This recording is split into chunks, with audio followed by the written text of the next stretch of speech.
senhores telespectadores, lindos dias tem janeiro. Isto é uma frase do Mouzinho da Silveira, mas ela vem-me à cabeça porque eu aproveitei esta manhã luminosa, maravilhosa de janeiro para vir a uma das localidades mais interessantes do nosso Alentejo. E não julguem que é muito longe, muito longe. Olhem, daqui a Évora há uma reta, 26 km. Portanto, estamos às portas de Évora. Daqui a Lisboa são 150 km, sempre por uma autoestrada magnífica.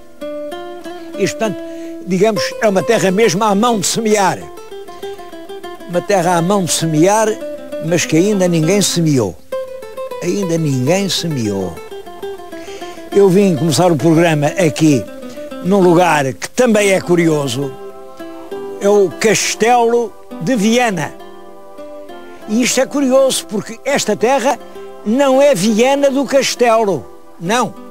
Toda a gente sabe, lá em cima há uma lindíssima cidade chamada Viana do Castelo. É Viana, mas não tem castelo, lá não há castelo nenhum. Esta aqui tem castelo, mas não se chama Viana do Castelo, chama-se Viana do Alentejo. Chamam-lhe isso agora, porque antigamente isto era Viana de Apar de Alvito, porque daqui o Alvito também é muito perto, e também é um lugar fascinante.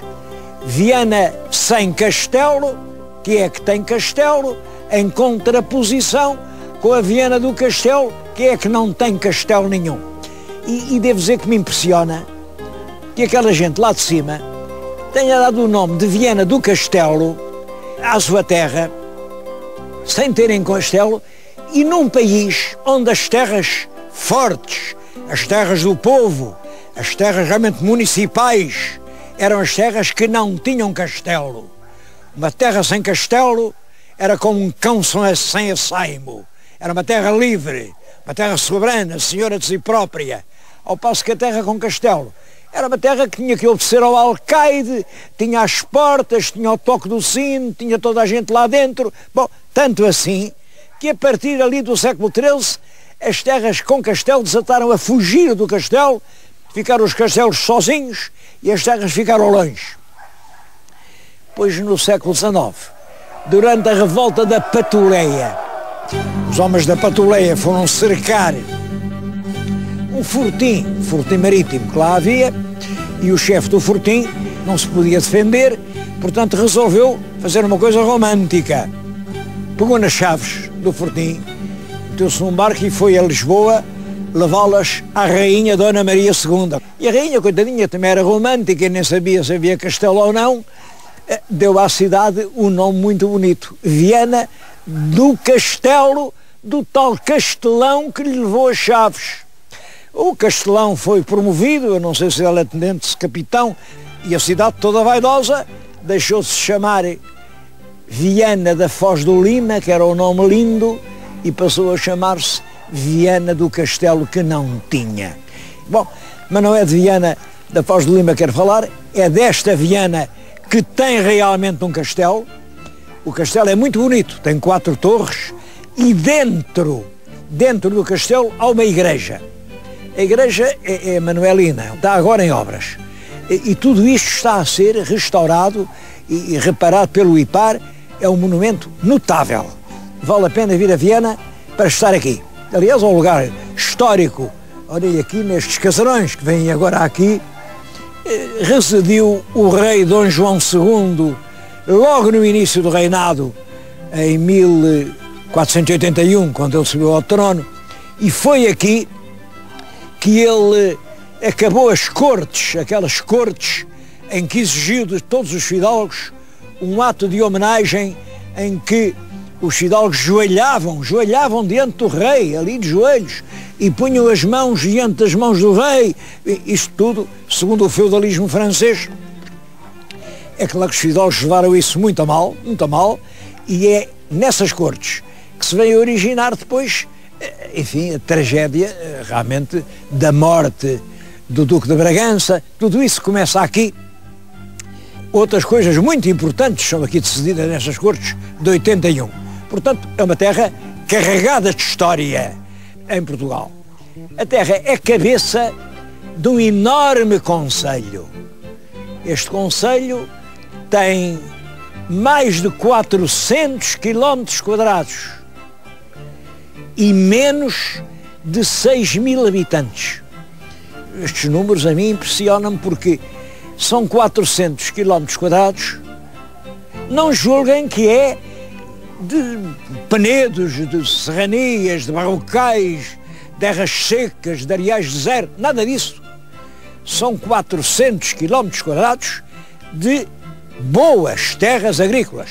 Não são solos do tipo A, que é o melhor de todos, mas são todos do tipo B, e em todos eles, durante muito tempo, houve grandes olivais, houve grandes searas de trigo, se deu o pão, havia fartura para todos. Bom, hoje não sei porquê, não há nada disso.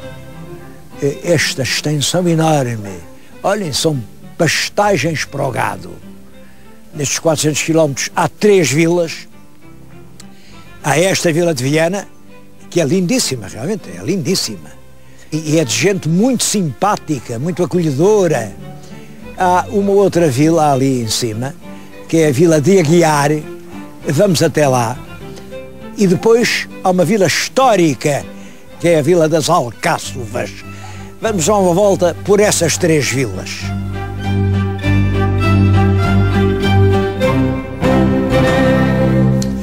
Um dos valores tradicionais de Viana ainda é a olaria. Bom, a olaria é muito antiga no Alentejo, mas é claro, era uma olaria puramente utilitária. Eu tenho junto de mim uma olaria, isto dá dezenas de anos. Isto era o mais corrente, o alguidar. Peça muito grande, não é fácil fazê-la, mas toda a gente tinha um alguidar porque na Matança do Porto era aqui que se ia metendo os chouriços. Isto era uma peça utilitária e fazia parte da tradição. Toda a moça que casava levava no enxoval um alguidar deste género. Junto de mim tenho o mestre Feliciano Agostinho, que também é uma lição. O mestre nasceu em 1943, em 56 frequentou uma escola técnica aqui em Viana, foi aluno de um homem de grande talento, que era o mestre Lagarto. Nessa escola, diz ele, só se ensinava era olaria, desenho e mural. Ele aprendeu a mural, porque é um homem sério, aprendeu o desenho, desenha muito bem, mas apaixonou-se pela olaria. E tudo o que estamos aqui a ver é obra dele. Bem, há aqui peças de uma grande beleza, de um grande sentido decorativo. Isto exporta-se um pouco para toda a parte. Há outros ceramistas igualmente ilustres aqui em Viana, mas eu quis mostrar o caso do mestre Feliciano Agostinho para mostrar o que a escola pode fazer de um homem. Uma escola que ensina a desenhar, que ensina a modelar, faz que um homem saia da escola a saber trabalhar. E esse é o problema capital da escola no nosso tempo. Temos que ter uma escola que nos ensine a trabalhar. Não é uma escola para fornecer diplomas que dão direito a não fazer coisa nenhuma.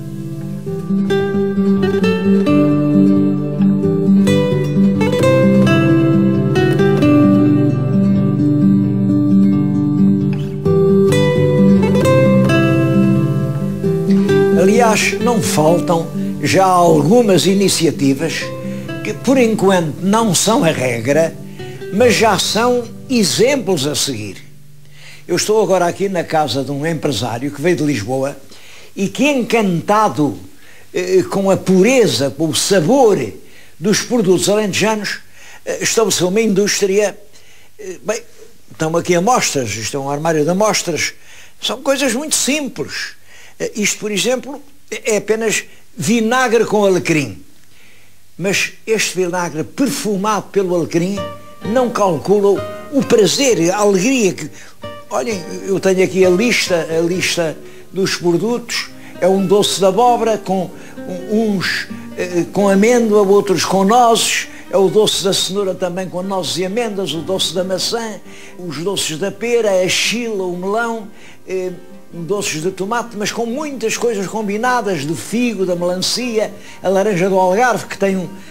Isto está-se a vender nos lugares de maior luxo, de maior qualidade de várias cidades europeias. Este é que é o caminho. Com a fruta da terra, conseguir transformar, e não é a própria matéria-prima que tem o valor, é a sua transformação num produto de qualidade.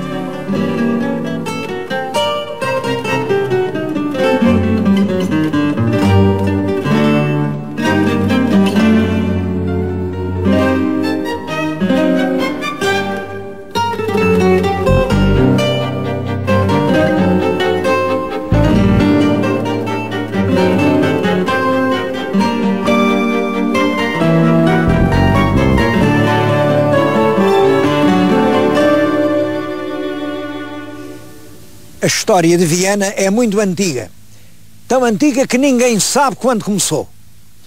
Olhem, eu estou agora a falar-lhes aqui num dos lugares mais importantes, é junto de Viana, é o Santuário da Senhora de Aires.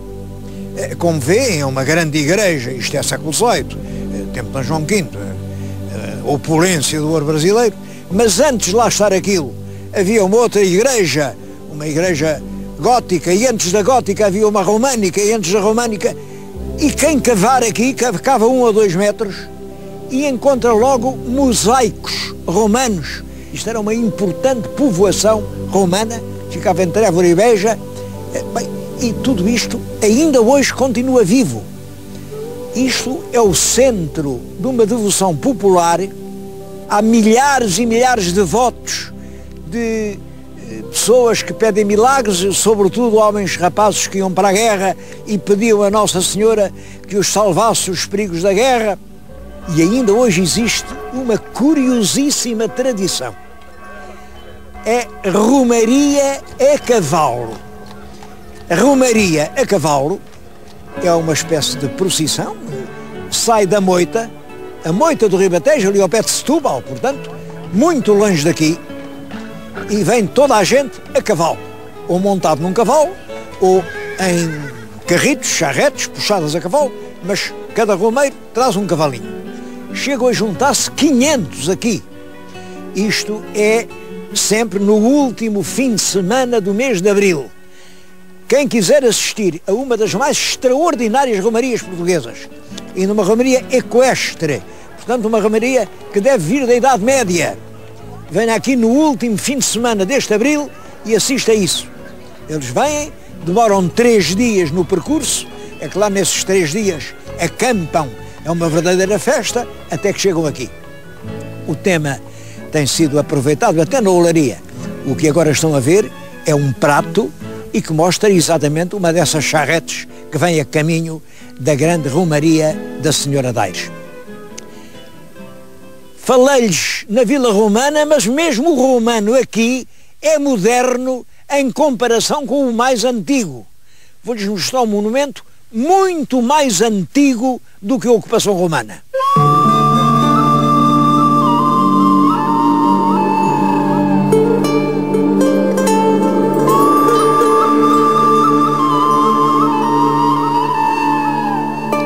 A Vila Romana que ali se encontrava é do século II, III depois de Cristo.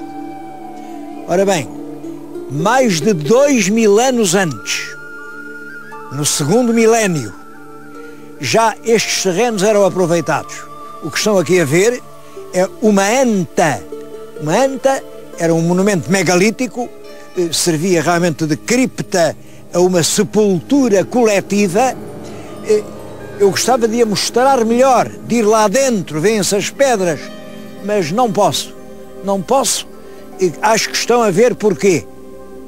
O arame farpado não me deixa passar. Todavia isto é monumento nacional. Esta é a anta de Aguiar. Mas hoje vou-lhes contar de Aguiar uma outra história.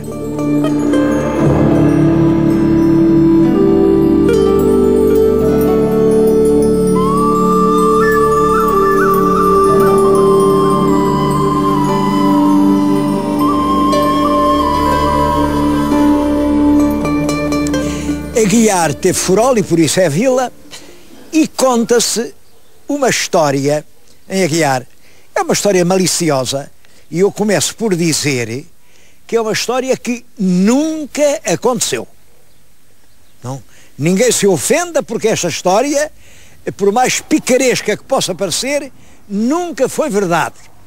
Bom, a história relaciona-se com aquele relógio. Estão a ver aquele relógio da igreja?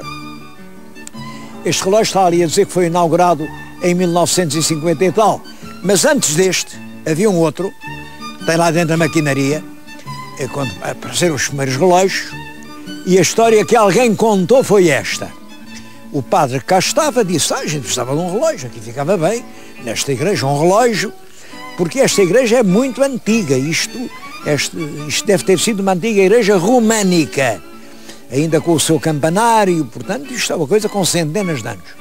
Ficava aqui bem um relógio e pediu toda a gente aqui da freguesia dê qualquer coisinha para o relógio. E todas as famílias contribuíram com uma certa quantidade de dinheiro e o padre saiu e foi arranjar o relógio. Estou por lá muito tempo, até que mandou um grande caixote a dizer aí vai o relógio. E juntou-se toda a gente, para ver o relógio. E agora é a parte maliciosa da história. Diz que aqui as moradoras diziam muito contentes, olha que o meu marido também aí tem parte, olha que o meu marido também pagou, portanto também aí tem parte. Então não é que quando se abre o caixote, o que lá estava era uma coleção de cornos de boi, eram centenas que o homem tinha dentro a comprar pelos talhos, havia cornos para toda a gente. Bom, esta história, que evidentemente foi contada para alguém que queria ridicularizar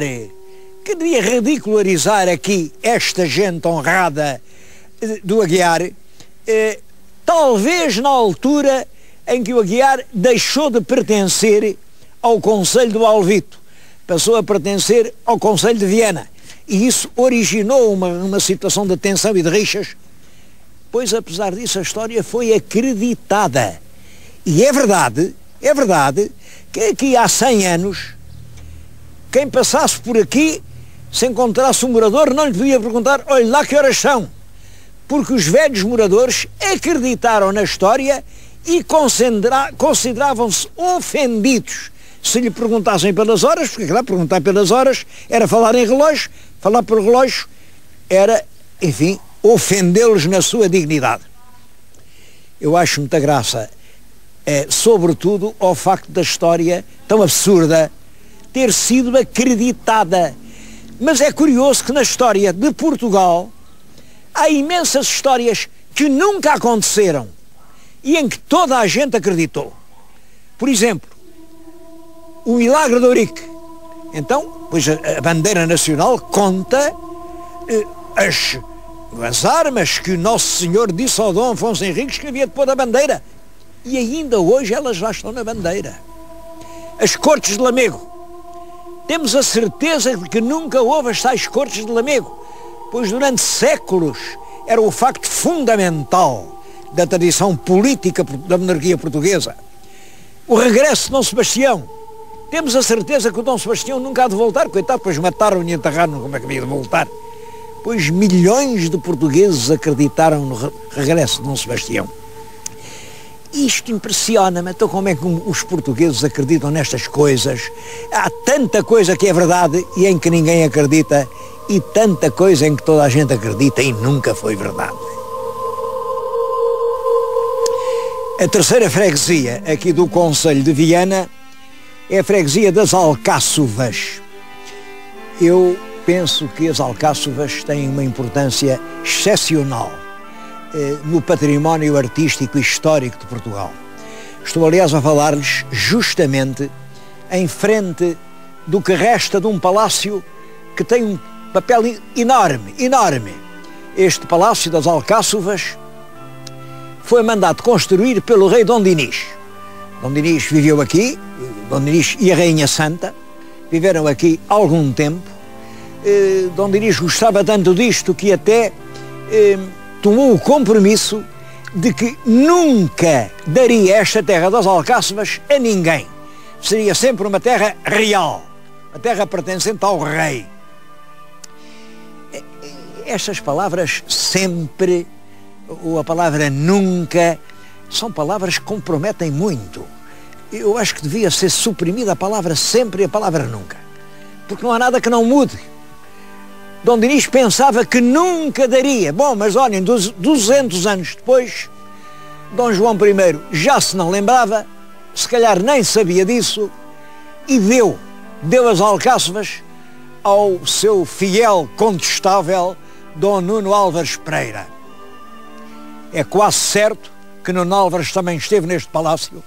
Depois vem a dar isto a um dos netos, que foi Duque de Bragança, porque isto entrou no Ducado de Bragança, e esse Duque de Bragança deu isto a um irmão, que era o Marquês de Montemor. O Marquês de Montemor meteu-se na conspiração contra Dom João II, e o resultado, é claro, é que teve que fugir do país, foi morto lá fora, foi assassinado. E, portanto, todos os bens dele voltaram à coroa, voltaram ao Dom João II. Isto voltou a ser do rei. O rei tornou Dauro e nessa altura deu a um fidalgo castelhano, Dom Fernando Henriques, que apesar de ser castelhano, tinha ajudado os portugueses na guerra contra Castela. Isto é curioso. Bom, este Fernando Henriques chamava-se Henriques por ser descendente do rei Henrique II, o Magnânimo, que inaugura uma dinastia em Castela e que foi um grande rei. Bom, isto pertenceu aos Henriques e ainda hoje há quem lhe chame o Paço dos Henriques. A verdade é que neste palácio passaram-se factos de uma extrema importância histórica. Primeiro são os casamentos reais. Olhem, no dia 6 de abril de 1457, casaram aqui duas princesas portuguesas. A princesa Dona Isabel casou com o rei de Castela, Dom João II, e a princesa Dona Beatriz casou com o infante Dom Fernando, filho do nosso rei Dom Duarte. E ambos esses casamentos são muito importantes por uma razão. A Dona Isabel, que casou com o tal rei Dom João II, veio a ser mãe da grande rainha Isabel a Católica, que tem um papel enorme na Espanha. Muitos espanhóis não sabem que foi aqui que casou a mãe de Isabel a Católica.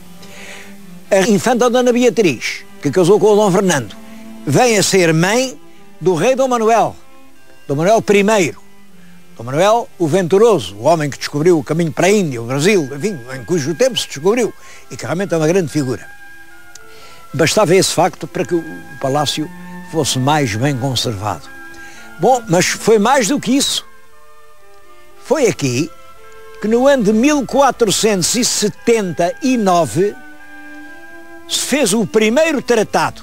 Vieram representantes do rei de Portugal e representantes do rei de Castela para pôr fim à guerra, porque a gente tinha tido uma guerra com Castela, uma guerra aborrecida, mas muito sangrenta, uma guerra devastadora, a guerra da Beltraneja.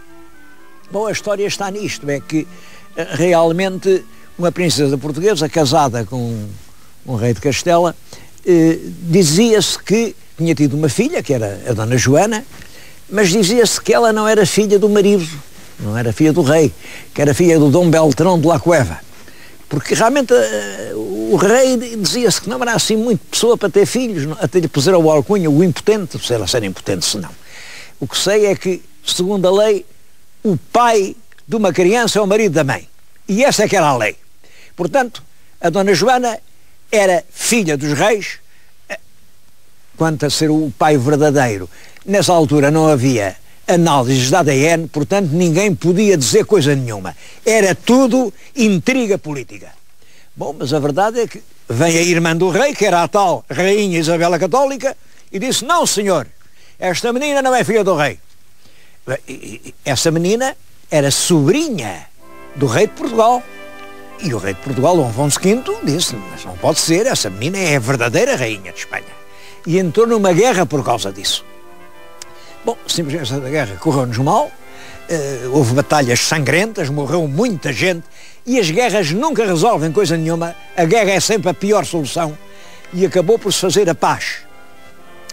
A paz fez-se aqui, nesta casa que está atrás de nós. Foi a paz das Alcáçovas. É importante não só por estabelecer a paz é sempre um tesouro, mas mais do que isso, é o primeiro tratado na história em que se divide o mundo ao meio. Estabelecia-se que as Canárias pertencem à Espanha. Até aí a gente dizia que as Canárias também eram nossas. Os Açores e a Madeira eram para sempre portugueses. E mais, dizia-se que o direito à conquista da Guiné, mas Guiné nessa altura queria dizer África, era só de Portugal. Canárias abaixo era de Portugal. Isto tem imensa importância porque quando o Cristóvão Colombo chega às Antilhas, os nossos geógrafos foram ao mapa e viram que as Antilhas ficavam Canárias abaixo e, portanto, pertenciam a Portugal. Isso originou discussões, mas acabou por fazer um outro tratado. Foi o de Tordesilhas que, em vez de fazer uma linha assim, fez realmente um meridiano, e o meridiano estabeleceu a tal linha a oeste do arquipélago de Cabo Verde, que estabeleceu duas zonas de influência. Bem, por causa de tudo isso, eu acho que este palácio é um dos mais importantes cenários históricos da nossa história. Eu, quando era diretor do Diário Popular, fiz uma campanha para não deixar destruir isto, não deixar cair isto da desgraça, e realmente a campanha deu resultado, julgava eu.